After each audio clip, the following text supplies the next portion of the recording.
शंख धरिले अलेक्जेंडर शंख भवन में बीजेडी मिश्रण पर्व में भाजपा नेता अलेक्जेंडर दास शह शह समर्थकों सहित बीजेडी रे सामिल होइछंती।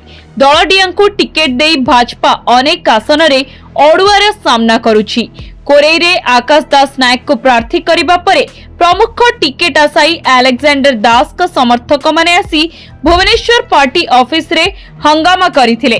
तेबे आकाश को टिकेट मिलिबा परे अलेक्जेंडर भाजपा रु इस्तीफा देई बीजेडी रे सामिल होइतिबा जणा पड़िछि। कोरेई आसनरु बीजेडी पक्षरु बीजेडी रा सांगठनिक संपादक प्रणव प्रकाश दास को मां सारणी दास को प्रार्थी करा जायतिबा बेले भाजपा पक्षरु आकाश दास नायक को टिकेट मिलिछि। तेबे दुई जनक मध्यरे कड़ा मुकाबिला हेबा नै जणा पड़ुछि। अनेपटे अलेक्जेंडर बीजेडी रे मिसिबा परे आकाश को पाई समस्या बढ़ी पारे बोली चर्चा जोर धरिछि।